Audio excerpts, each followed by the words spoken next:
vários objetos. Os hospitais, as escolas, as ruas, as casas, as pontes, os sistemas elétricos, os transportes, isso são objetos. Agora eu faço uma outra pergunta para vocês. O que motivou a construção desses objetos? Aí que mora a questão.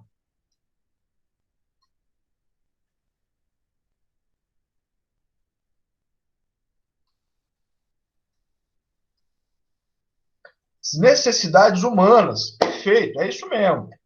Também, mas vamos pensar de uma forma mais materialista da coisa. Ou seja, que emoção, que dinamismo, que coisa foi usado, foi empreendido? O capitalismo, perfeito. Só que esse capitalismo, gente, a gente precisa entender o seguinte, é que quando eu analiso a construção de uma cidade, todo aquele conjunto de objetos que estão ali, eles foram construídos, eles foram pensados, eles foram sistematizados para atender a dinâmica produtiva. Então, o termo aí, galera, seria o seguinte: os processos de produção do homem, o que, na verdade, é o capitalismo, tá?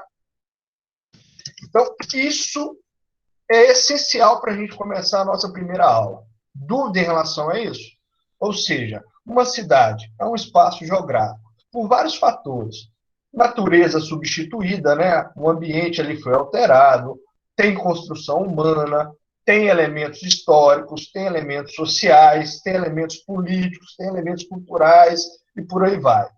Mas o principal para entender a construção de uma cidade são os processos produtivos que vão dar forma à cidade. Ou seja, as ações são ligadas ao capitalismo e, consequentemente, aos processos produtivos. Isso tem que ser entendido. Não tem como eu continuar sem esse entendimento. Se você quer estudar globalização, lembra dessa porcaria. Se você quer estudar espaço rural, lembra dessa porcaria. Se você quer estudar energia, lembra disso aqui. Por quê? Por que a gente vai falar em energia? Porque a gente tem processos produtivos, demandas da sociedade que tem que ser atendida a partir da necessidade da produção. Então, essa é a nossa primeira orientação aí, certo? E aí, a gente tem aqui alguns elementos para a gente pensar, né? Também. Então, vamos lá. Outra coisa importante, né? Esse espaço geográfico, ele vai ser constituído mediante a interação de processos naturais, né? Intermediados pelas ações humanas, o que seriam os processos técnicos.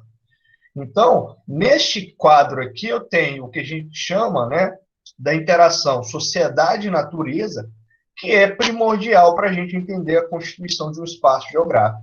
Ora bem, partindo desse princípio, uma cidade ele tem elementos que foram transformados para serem construídos. Vamos pegar um exemplo?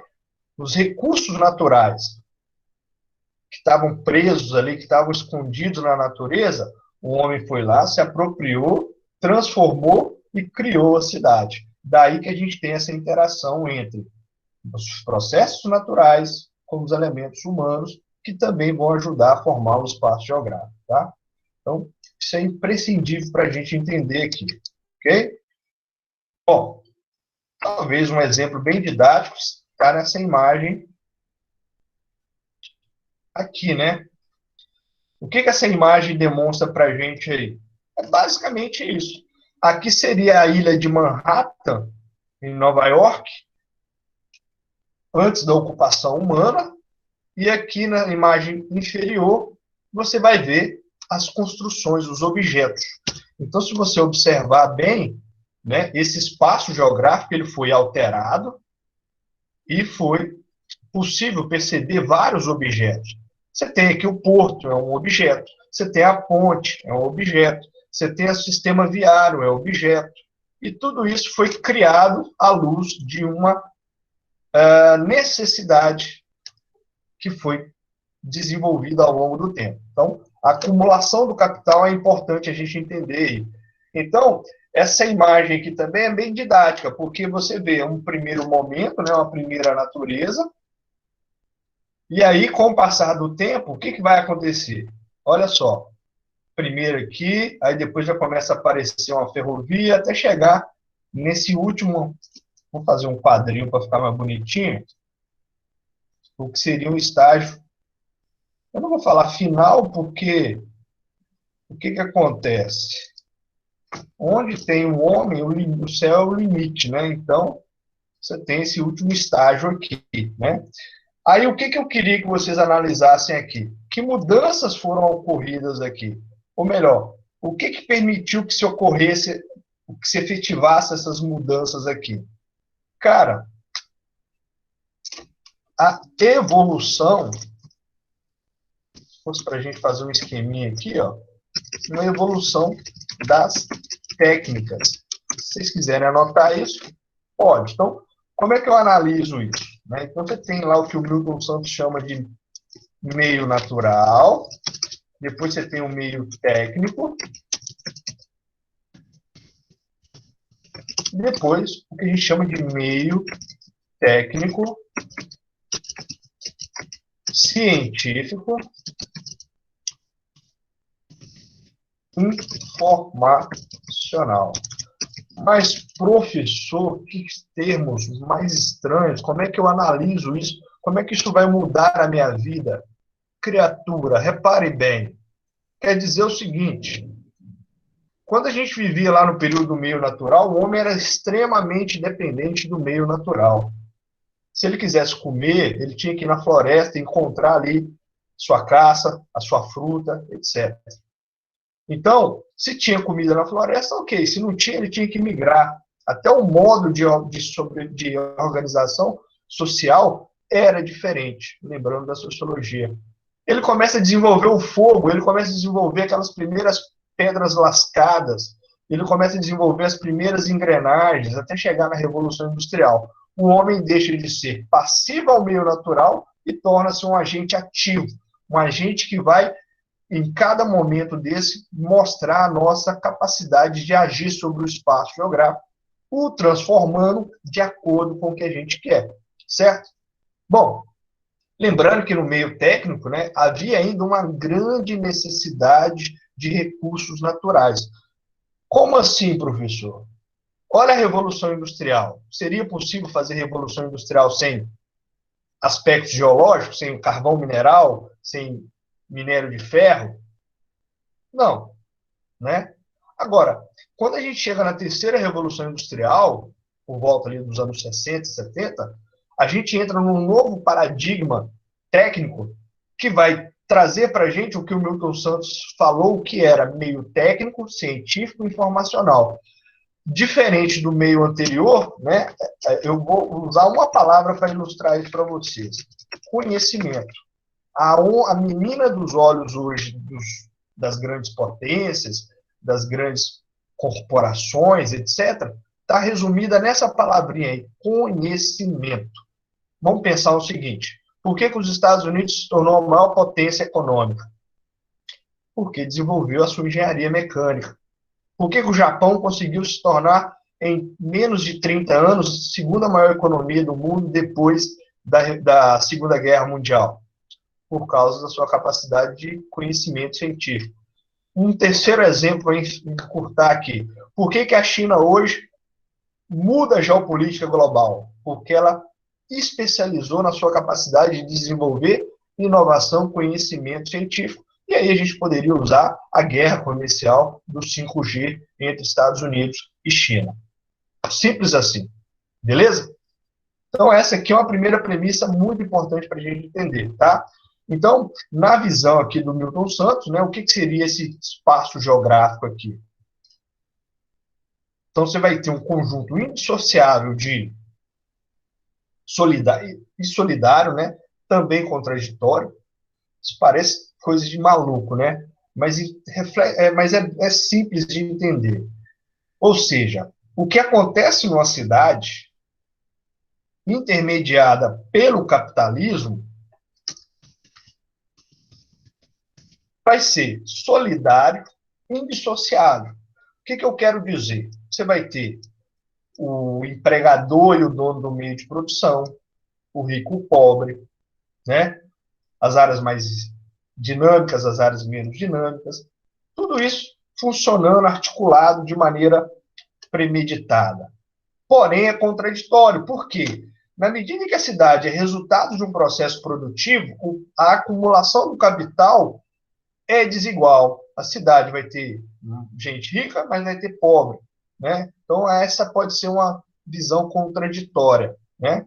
E também, como eu acabei de falar, uma cidade, um espaço geográfico, ele tem os seus objetos e as suas ações. Alguns exemplos de ações para a gente entender: sistema financeiro, os bancos, né? A própria globalização, são processos que vão impulsionar cada vez mais essas mudanças que estão presentes aqui.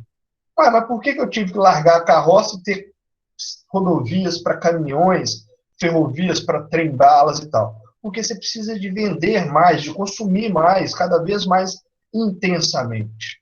E é por isso que a gente tem a integração dessas ações e desses objetos. Tá? Então, isso é muito importante.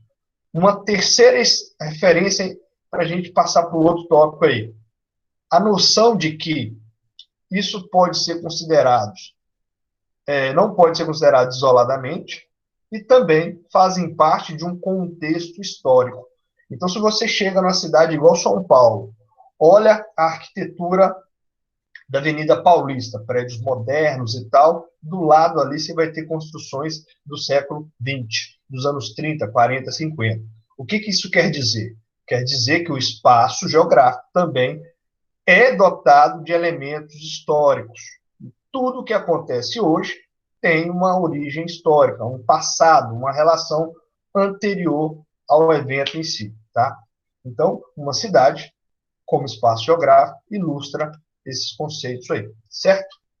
Então, podem sinalizar para a gente avançar aí para os próximos conceitos.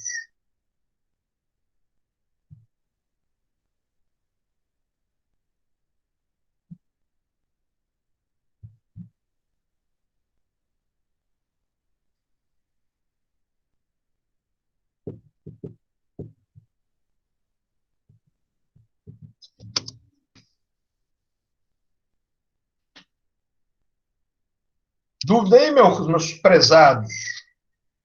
Ficou muito confuso para vocês? Eu gosto da confusão, eu gosto do tumulto, eu gosto daquela sensação de segurança que o aluno tem. Eu não entendi porcaria nenhuma, é porque está dando certo. Quando faz pensar, é porque está dando certo. Quando pega coisa muito mastigada, vai dar ruim.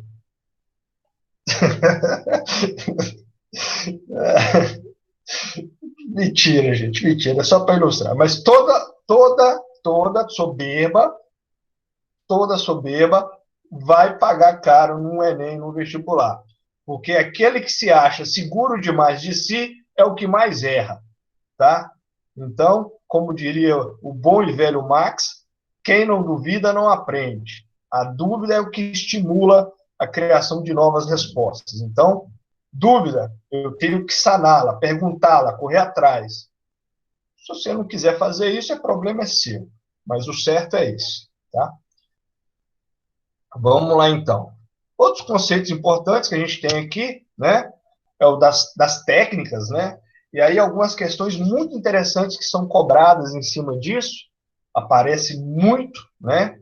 É, por exemplo, pensar como a gente saiu do século XV e chegamos no século XXI e qual foram as grandes revoluções, as grandes transformações técnicas e como é que isso interfere na dinâmica do capital, né? Lembre, século XV, capitalismo comercial, mercantilismo, o tempo da acumulação era o cara ia na Índia, pegava chá, pegava fruta, vinha no Brasil, tentava levar banana e tal, isso demorava pra caramba. O cara consumia pouco. Alguém teve a brilhante ideia de botar uma máquina a vapor e começar a produzir mecanicamente. Já entra ali o que a gente chama de mecanização. Inclusive, né, na sociologia, teve um movimento chamado os laudistas, os ludistas. Os ludistas eram contra as máquinas depois da Revolução Industrial, porque eles não queriam que as máquinas substituíssem a mão de obra humana, né? Então tem isso também na sociologia. Então essas técnicas, ela está bem exemplificada nesse desenho aqui, nessa ilustração, né? Por que você está usando o telefone, o computador para ter aula de geografia com esse cara chato pra caramba que vos fala? Né? Alguém vai falar assim, pô, porque Deus quis, né? Isso era uma profecia que estava lá na Terra Santa ainda. Não, gente. Isso foi feito porque as guerras foram grandes produtoras de inovações tecnológicas, científicas, internet, micro-ondas, bomba atômica, não tem nada de separado, tá tudo, uma coisa tem a ver com a outra. E isso mostra o quão importante é a evolução das técnicas. E na geografia, para você entender isso, é muito importante, por exemplo, quando eu vou falar em agronegócio no Brasil, quando eu vou entender por que o Brasil é um grande produtor de grãos, alguém vai falar assim, olha, professor, porque o nosso clima, o nosso relevo, a nossa geografia permite isso. Certo, pela metade, criatura. A nossa agricultura hoje é uma das mais modernas do mundo, por quê? Nós nos especializamos em introduzir técnicas para melhorar a produção. Ou seja, quando eu falo em técnica, eu estou usando um conceito que é importante para eu entender o quê? Como se dá o processo de transformação de uma matéria-prima num produto. Ou seja, a técnica é um conjunto de saberes, de procedimentos que eu utilizo para produzir algo. Então, a técnica é primordial para entender as diferentes fases da acumulação do capital. Tá? Então, pode até sublinhar isso no textinho de vocês para entender. Então, se eu tenho hoje uma internet, essa é uma técnica que foi introduzida na sociedade para aumentar, por exemplo, o comércio eletrônico. Não foi para vocês ficar flertando em rede social aí, tentando arrumar uma confusão aí no final de semana. Tá? Alguém usou isso para procedimentos militares. Alguém pensou o seguinte, bom, isso pode ser usado para vender. Opa, então vamos lá. Tá? Então, a estratégia é bem clara, né? Bom, essas técnicas, elas vão ter impactos nos territórios. É inegável que quanto mais as técnicas vão se aprimorando, vão ficando mais refinadas, sofisticadas, como um bom e velho vinho, como um bom e velho professor de geografia que nos fala, isso vai ter impacto no território. O melhor exemplo disso é a gente lembrar do David Harvey, no livro Condição Pós-Moderna, em que ele dá esse exemplo aqui, ó, de que o mundo vai ficando cada vez menor. Mas o mundo está encolhendo? Não, o mundo não encolhe do ponto de vista físico. O que acontece com ele é que a velocidade aumenta, uma viagem que você gastava 30 dias, hoje você faz em 9 horas. Uma internet que antes você tinha que fazer uma carta, escrever ela, jogar numa garrafa d'água, tampar com a rolha, jogar no mar, esperar, Deus sabe se lá se ela ia chegar do outro lado do oceano. Hoje você faz uma videochamada em tempo real com qualquer pessoa em qualquer lugar do planeta. Qualquer pessoa não, desde que ela tenha dinheiro para pagar por esse serviço, certo? Então seria importante a gente pensar isso. O capitalismo do século XV era mais forte, predominante. Não, o contrário, ali. O capitalismo hoje ele é muito mais pujante na sociedade. Para você ter uma ideia, a sobrevivência dos indivíduos hoje já é uma forma de subversão, porque daqui a pouco você está pagando até pelo ar que você respira. Então, hoje, o capitalismo é muito mais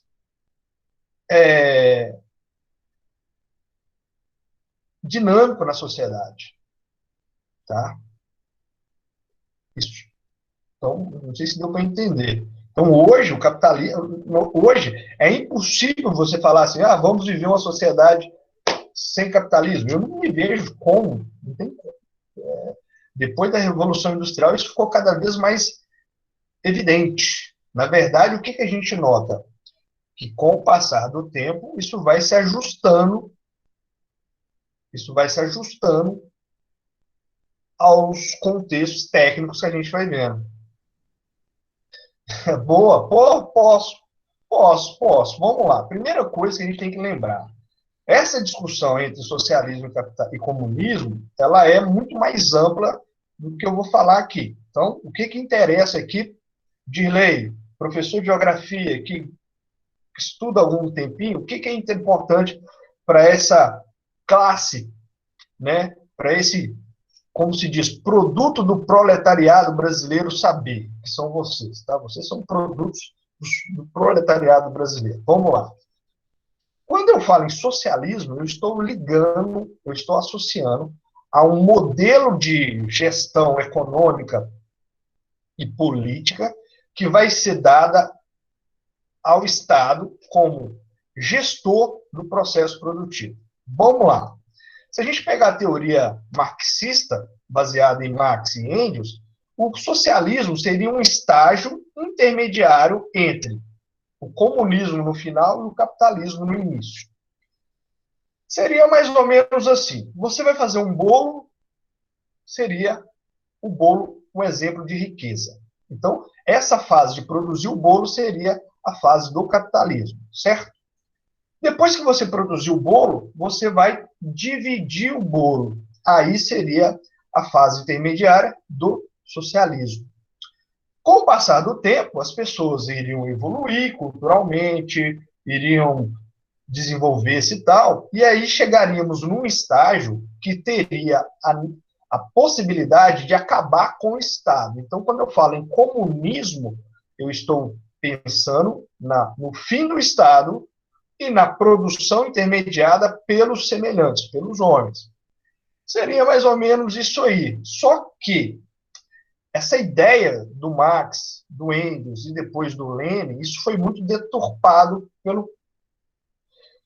com o passar do tempo. Isso foi escamoteado. Então, a teoria ela precisa ser um pouco mais analisada com mais critério. Quando a gente pega o socialismo real, que na verdade eu chamaria de capitalismo estatal, aí vocês vão falar assim, pô, esse cara é maluco. Como é que a União Soviética era capitalista? Como é que a Coreia do Norte é capitalista? Como é que Cuba é capitalista? Gente, repare bem. Circula dinheiro nesses países? Circulava dinheiro nesses países? Vamos lá, pergunta rápida aí. Sim ou não? Tinha salário?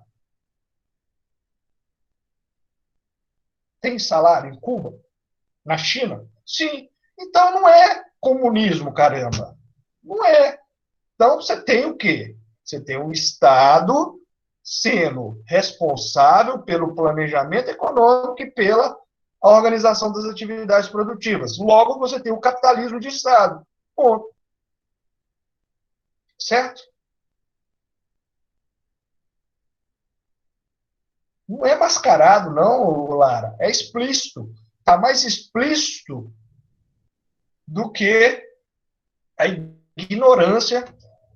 Não, eu ia falar besteira. Deixa aqui. Mas está bem claro isso aí, cara. E detalhe, a China hoje ela está transitando para uma outra situação, que é, por exemplo, valorizar o mercado interno, aumentar a classe média e por aí vai.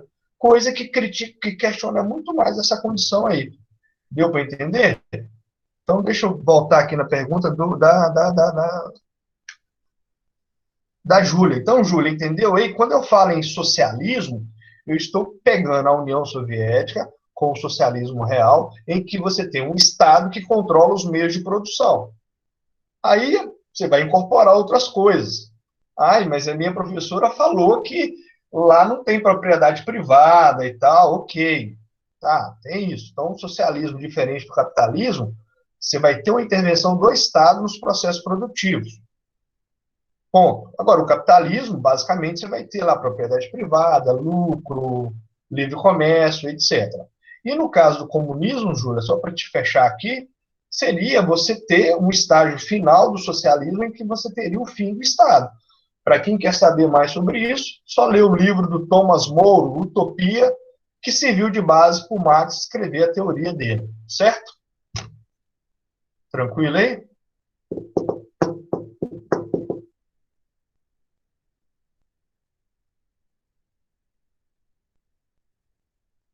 Certinho? Fácil. Bom, aqui a gente tem um exemplo, então, do mundo reduzindo. Então, o que que explica essa virtual redução do mundo aqui, galera? Né? Então, aqui vou voltar na revolução das técnicas, né? Vamos pensar, por exemplo, no aumento da velocidade. Ah, mas velocidade de quê, professor? Vamos pensar aqui nos fluxos. Aí esses fluxos você entende, por exemplo, os transportes e telecomunicações, e isso vai relacionar com a virtual redução do mundo. Ah, mas como assim? Gente, entre 1500 e 1840, a velocidade média de transporte era 16 quilômetros por hora. Hoje você tem aviões que voam a 1000, 1200, 1500, trens a 400, 500 quilômetros por hora. A velocidade aumentou. Então, a distância deu a entender que ficou virtualmente menor. Então, isso aqui é muito didático para a gente entender como é que essas técnicas funcionam no nosso dia a dia, no nosso território. Beleza? Alguém já tinha pensado dessa maneira?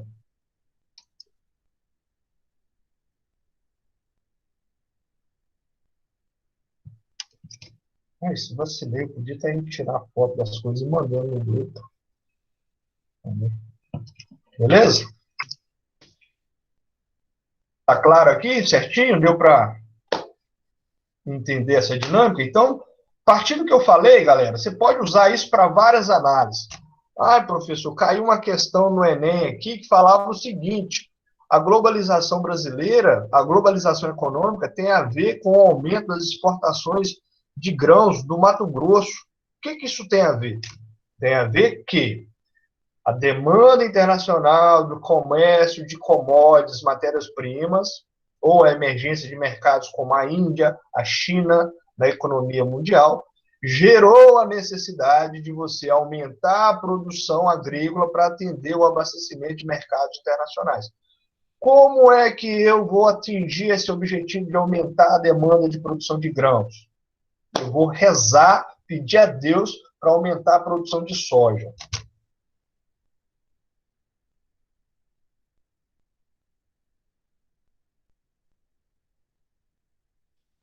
Não, criatura, você pode até fazer isso, porém, entretanto, conquanto, eu preciso lembrar que eu tenho biotecnologia, mecanização de maquinários, tratores, colheitadeiras, sementes geneticamente modificadas, agrotóxicos, a química, tudo isso eu vou associar a mudanças técnicas. Captou? Ou seja, há 50 anos atrás, a forma como eu produzia era uma. Hoje, como eu produzo no agronegócio, é outra. E qual que é a explicação para isso? Ou o que, que permitiu isso? As transformações técnicas que o homem desenvolveu. Certo? E aí você pega uma cidade como essa aqui, ó, e vê. Olha a arquitetura dos anos 70 e olha hoje. Técnica, essas técnicas impulsionaram a economia. E aí, no caso de aqui dos Emirados Árabes Unidos, o petróleo fez essa verdadeira transformação, né? Ah, o Japão destruído depois da Segunda Guerra Mundial, Hiroshima e Nagasaki, hoje são cidades extremamente modernas, pujantes, economicamente falando. O que, que permitiu isso? Técnica, transformação técnica, revolução produtiva, né? E aí a gente entra nos conceitos. Quando eu falo região, um espaço que tem características homogêneas, distintas. Eu uso isso para separar a região amazônica da região de Mata Atlântica, critério físico, natural, ou uma região rural, uma região urbana, critério histórico, econômico, cultural, né? Então, são alguns exemplos de conceitos que são importantes. Gente, olha só, território. Território é um espaço que sempre vai delimitar, ou sempre vai ser delimitado, né, por e a partir de relações de poder. Tá? Então, sempre que tem alguma disputa pelo poder, né, o contexto do espaço ali vai estar relacionado a um território. Tá? Aqui está o exemplo da Palestina, de Israel. Eu posso usar isso, por exemplo, nas favelas do Rio, né, onde você tem o tráfico de um lado e a polícia de outro. Agora, as milícias, né? Você pode usar isso, por exemplo, quando você analisa alguma festa de algum grupo cultural, né? Congada, folia de reis, que se apropria de um território ali dentro da cidade para fazer a sua festa. Então, essa ideia de território, ela pode mudar no tempo e no espaço, né? Então, você pode ter um processo de desterritorialização e de reterritorialização, dependendo da dinâmica que ocorre ali, tá?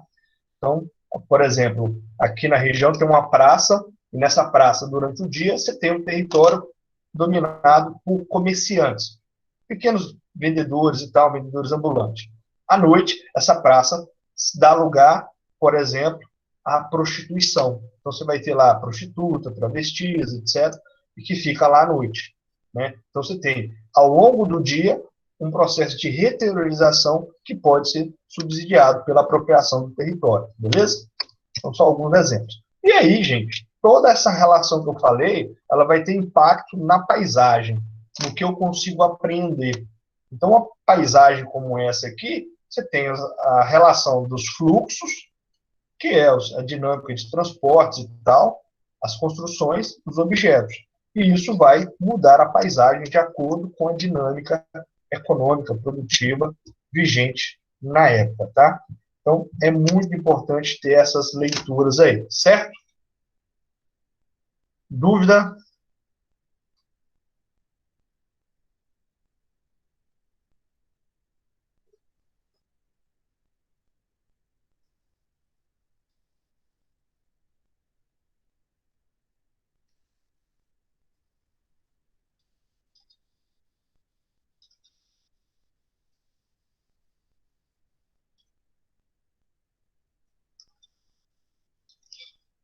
Vou abrir aqui algumas questões para a gente ver isso aí, tá? Bom, o que se cobra desse primeiro momento aí desses assuntos que a gente falou aqui? Vou abrir aqui também cartografia.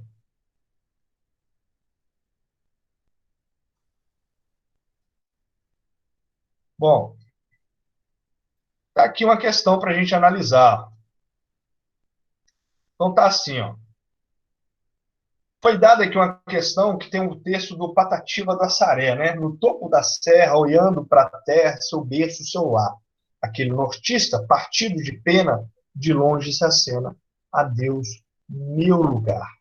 Então, quando eu falo lugar, gente, lugar é um conceito que está relacionado às relações cotidianas, no nosso dia a dia, né? Então, é aquele espaço que é apropriado pelo nosso cotidiano. Então, você vai para vai para a escola, aquele campo de futebol que você frequenta, né? Aquele muro que você deu o primeiro beijo.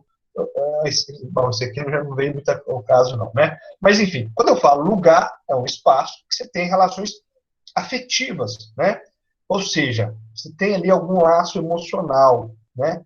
E aqui na questão está assim, ó, de acordo com a composição da triste partida do Patativa da Saré, nas estrofes que dizem a categoria geográfica, lugar, aparecem, o fragmento do texto está empregada em corretamente, porque está empregada em remoções e de efetividade. E há uma identidade de pertencimento com esta parcela do espaço. Então, aquele ir da sua casa para a escola, né? Aquela rua que você brincava, frequentava, enfim, isso tudo está relacionado a elementos constituintes do lugar, certo? Beleza aqui?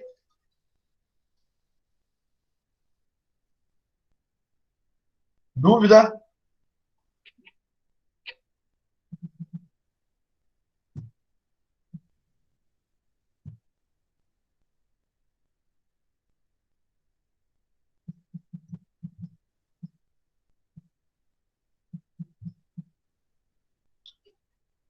Vamos lá, então. 2. Em 17 de agosto, em agosto 17, as flores,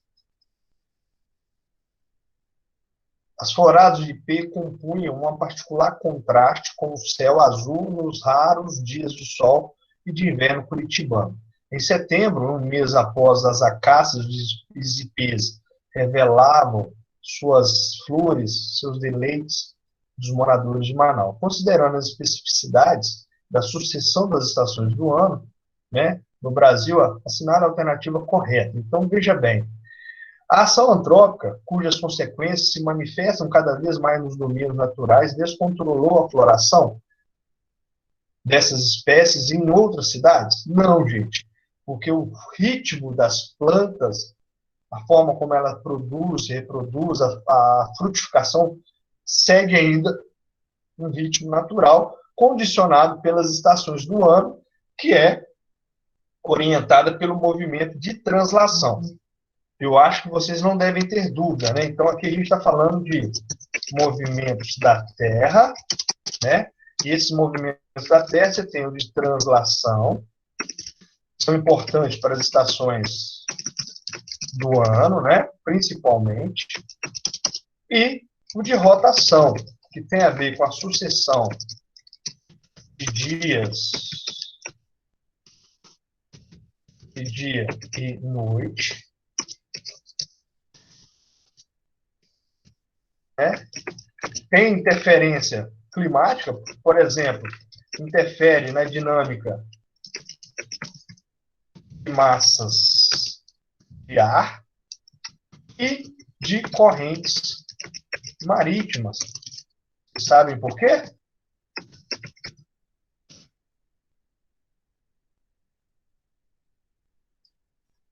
Sabem por que a rotação interfere na dinâmica atmosférica e das correntes marinhas?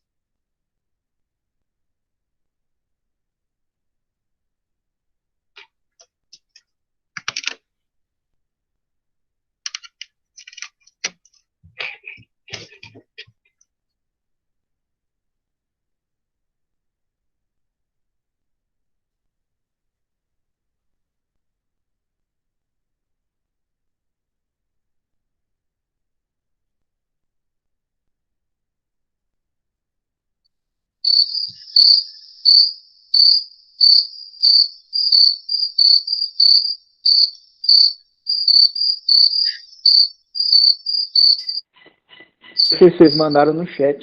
Se o senhor puder olhar aí, fazendo favor. Chat. Ah, é, velho. Esqueço do chat, velho. Nossa, que doideira. Valeu, esqueço aqui. Cara, eu acho que tô. Também, né? Ou não precisa? Se não precisar, eu tô de boa. Segue o baile.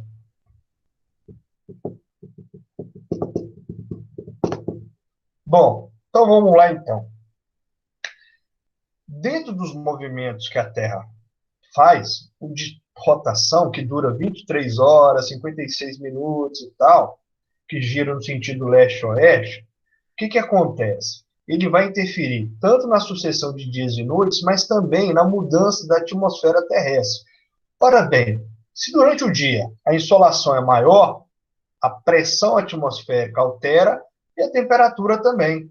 Então, veja bem, se a temperatura altera, eu posso ter dilatação ou contração dos átomos. Isso vai interferir na dinâmica das massas de ar.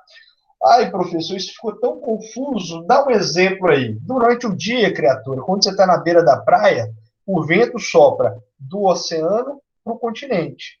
À noite, ele sopra do continente para o oceano. O que, que explica essa mudança da dinâmica do ar? A mudança da pressão atmosférica que foi influenciada pela diminuição ou aumento da temperatura. Simples assim. Durante o dia, o vento sopra da parte mais baixa para a parte mais alta. Durante a noite, da montanha para baixo. Mudança da pressão atmosférica. Da mesma forma, a temperatura da água oscila ao longo do dia. Então, você vai ter interferência das correntes marinhas também. Isso é importante a gente entender, galera, porque os ventos são extremamente dinâmicos e importantes para a sociedade, para a natureza. Porque sem vento não teria polinização, não teria uma série de processos biogeoquímicos importantes. E o que, que faz esses ventos circulares? A mudança da pressão atmosférica, que é densamente influenciada pela temperatura da Terra. Simples assim, beleza? Captou? Certo?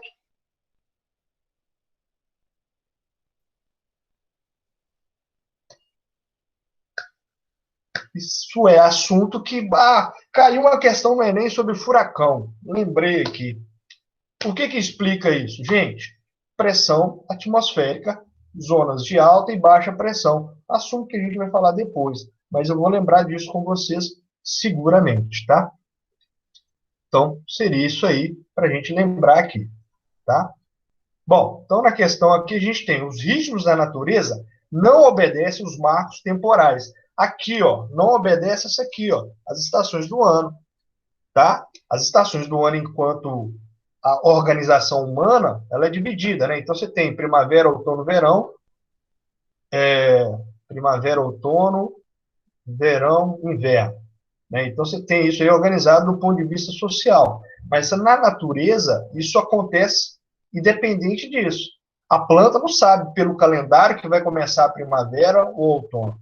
Deu para entender aqui? Por isso que tem essa argumentação aqui. Ó. Os ritmos da natureza não obedecem marcos temporais espaciais seguidos pela humanidade. Ah, professor, mas será que o aquecimento global pode interferir na mudança das plantas? Pode. Alguns estudos têm demonstrado que pode influenciar negativamente e tal, ou seja, mas, de maneira generalizada, os ritmos da natureza acontecem de acordo com a sua adaptação, não de acordo com as atividades humanas. Dúvida aqui, gente? Acho que acaba 13h50, né?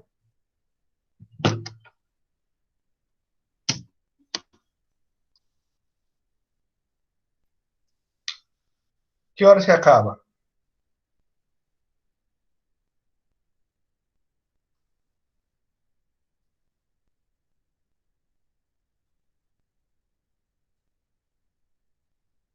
Ah, tá. Então deixa eu só mandar o link do YouTube aí para vocês tentarem ver as aulas aí. Aí daqui a pouco eu vou mandar uma listinha de atividades para a gente ir fazendo aos poucos aí.